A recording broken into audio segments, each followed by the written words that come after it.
তো আমাদেরকে আমন্ত্রণ জানানো হয়েছে এক্সপার্ট সমালোচক হিসেবে। বলা হয়েছে যে যত পরিমাণ সমালোচনা করা সম্ভব সবই যেন আমরা করি, কিন্তু সময় 3 মিনিট। তার মানে সমালোচনার পরিসর যেন বেশি বড় না হয়, সেটা আগে থেকে বেঁধে দেওয়া হয়েছে। তা আমি দেখে চেষ্টা করবো যে আমি আসলে এই সময়ের মধ্যে কি কি সমালোচনা করতে পারি। একটা জিনিস, আমি অবশ্য ব্যক্তিগতভাবে খুব বেশি সমালোচনা করি না, কারণ আমার সমালোচনা করার অভিজ্ঞতা আসলে খুব খারাপ। এর আগেও আমি আরেকটি মঞ্চে আরেকটি দলের সমালোচনা করেছিলাম, তো আমি দেখেছি তারা আসলে সমালোচনাকে ভালোভাবে গ্রহণ করেনি। তো এইটা হচ্ছে আমাদের ইন জেনারেল অভ্যেস যে আমরা বলি যে আমি আসলে সমালোচনা শুনতে পছন্দ করি এবং আমি খুব ঠুট কাটা, আমি কথা বলে ফেলি মুখের সামনে, কিন্তু সেটা আমরা আসলে কেউই গ্রহণ করতে পারি না এবং সমালোচনা করে কেউ কখনো কারো প্রিয়পাত্র হতে পারেনি, মানে এই অভিজ্ঞতা আমার আছে। তো সেই জায়গা থেকে আমি এক্সপেক্ট করবো যারা আমাকে আমন্ত্রণ জানিয়েছেন এবং যারা শুনছেন, এবং আমি সামনে আসলে অনেক ডিজিটাল ডিভাইস দেখছি, হয়তো এই বক্তব্য অনেক দিকে চলে যাবে, তো কেউ আসলে এটাকে ব্যক্তিগতভাবে নেবেন না। যেহেতু সমালোচক হিসেবে আমন্ত্রণ জানানো হয়েছে, সেই দায় থেকে আমি আসলে সমালোচনা করার চেষ্টা করছি। আমি আমার একেবারেই একটি ব্যক্তিগত অভিজ্ঞতা দিয়ে বক্তব্যটি শুরু করি। সেটি হচ্ছে আমি এই বর্তমানে ঢাকা ইউনিভার্সিটি ডিবেটিং সোসাইটির সাধারণ সম্পাদকের দায়িত্বে আছি। তার আগে 2022 সালে আমি শহীদুল্লাহ ডিবেটিং ক্লাবের সভাপতি হিসেবে নির্বাচিত হয়েছিলাম। তো আমাদের এই ক্লাবের একটা ঐতিহ্য হচ্ছে, যেই সভাপতি হিসেবে যারা নির্বাচিত হওয়ার কথা আছে তাদেরকে একটা রিগোরাস সাসপেক্টের মধ্য দিয়ে যেতে হয়, তাদেরকে একটা চেক আপের মধ্য দিয়ে যেতে হয় যে তাদের অতীতে কোনো শিবিরের সাথে লিঙ্ক আপ আছে কিনা। কোন ভয় থেকে? কারণ এই শহীদুল্লাহ ডিবেটিং ক্লাবের ইতিহাসে একজন সভাপতি ছিলেন যিনি আবার শিবিরের সাথে বেশ ভালোভাবে কানেক্টেড। তিনি আবার আজকে মঞ্চে উপবিষ্ট আছেন, মির্জা গালিব ভাই। উনি, তো এই যে এইটা হচ্ছে একটা কলঙ্ক যেটা আমাদের ডিবেটিং ক্লাবের সাথে লেগে গিয়েছে, এবং এই কলঙ্কের জন্য পুনরাবৃত্তি না হয় সেজন্য খুবই রিগোরাস হচ্ছে সাসপেকশনের মধ্যে দিয়ে যেতে হয়েছে, এর সাথে কোনোভাবেই কোনো কানেকশন আছে কিনা।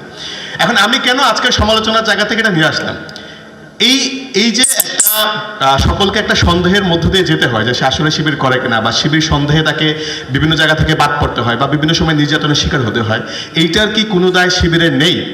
আমি মনে করি এটা কিছু দায়ভার শিবিরের নিতে হবে। কারণ যে আমরা দেখেছি যারা ছাত্রলীগ করে, ছাত্রলীগের অফিসিয়াল প্যাড থাকে, তাদের হচ্ছে কারা ছাত্রলীগের কী পদে আছে সেটা জানা যায়, ছাত্রদল, ছাত্র ইউনিয়ন বা অন্যান্য যে কোনো দলের ক্ষেত্রে কিন্তু এটা জানা যায়।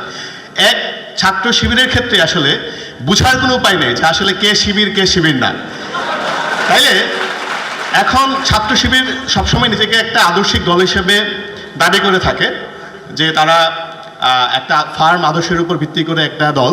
তো সেই ক্ষেত্রে তাহলে সমস্যাটা কি আদর্শের কিনা, যে এটা মানুষজন প্রকাশ করতে চায় না যে আমার এই আদর্শটা আমি ধারণ করি, নাকি সমস্যা অন্য কিছু? যদি সমস্যা অন্য কোনো কিছু থাকে তাহলে সেটা আসলে শিবির ঠিক কীভাবে অ্যাড্রেস করছে যে যেটা তারা কাটায় উঠতে চায়। আর যদি সেটা অ্যাড্রেস না করে তাহলে আসলে এই লুকোচুরির রাজনীতি দিয়ে তারা রাজনৈতিক ক্ষেত্রে কী কন্ট্রিবিউশন করতে চায়, এটা হচ্ছে আমার সমালোচনা শুরুর যে সমালোচনা সেটা আর কি।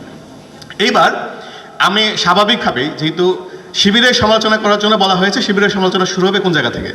অবশ্যই শিবিরের সমালোচনা শুরু হবে 1971 সাল থেকে। আর 71 সালে ছাত্র শিবির বলে যে তারা প্রতিষ্ঠিত হয়েছিল 77 সালে, সুতরাং 71 সালের কোনো দায়ভার তাদের নেই, তারা এটা নিতে রাজি না, এবং তাদের স্লোগান হচ্ছে আমরা স্বাধীনতা এনেছি, স্বাধীনতা রাখবো। আবার তারাই 1971 সালের আগে 69 সালে ছাত্র সংঘের একজন ঢাকা বিশ্ববিদ্যালয়ের শিক্ষার্থী প্রতিপক্ষের আক্রমণে নিহত হন, তাকে আবার তারা, আব্দুল মালিককে তারা তাদের শহীদ হিসেবে দাবি করে। তাহলে এইখানে তাদের থেকে সবসময় যে রেসপন্সটা আসে সেটা হচ্ছে আমরা একই আদর্শের ধারক।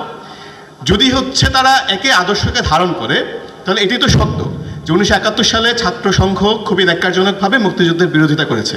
তাহলে যেই আদর্শ 1971 সালে মুক্তিযুদ্ধের বিরোধিতা করেছে সেই আদর্শের দায় তারা কীভাবে স্বীকার করছেন, এবং দায়টা স্বীকার করে তারা তাদের নতুন রাজনৈতিক যে বয়ান সেটা আসলে ওই দায়ের উপর কীভাবে বিনির্মাণ করছেন সেটা হচ্ছে আমাদের একটা জানার বিষয়, যেটি আজকে যেহেতু শিবিরের সকল মানে আমাদের দিক থেকে যারা আমরা অনেক বেশি এক্সপেক্টেড মনে করি সেই সব প্রতিনিধিরা আছেন, আমি মনে করি তারা আসলে এটাকে অ্যাড্রেস করবেন। এইবার আমি পরবর্তী যে জায়গায় আসি সেটা হচ্ছে আসলে ছাত্র শিবিরের কাজ কী, মানে ছাত্র শিবির আসলে কি। আমি যেমন এই শুরুতে যে বক্তব্যটা শুনলাম যে ছাত্র শিবির ভালো ছাত্র গঠন করতে চায়, তাহলে ভালো ছাত্র গঠন করার জন্য কি কাউকে শিবির করার প্রয়োজন হয়? বা এই যে সায়েন্স এক্সিবিশন চলছে, সায়েন্স এক্সিবিশন করার জন্য কি কোনো রাজনৈতিক দল গঠন করার প্রয়োজন পড়ে? বা হচ্ছে আমার যে ফটো এক্সিবিশন হলো, এই ফটো এক্সিবিশন করা কি কোনো রাজনৈতিক দলের কাজের মধ্যে পড়ে? মানে এগুলো করার জন্য তো আমার এক্সক্লুসিভলি শিবির করা দরকার নাই।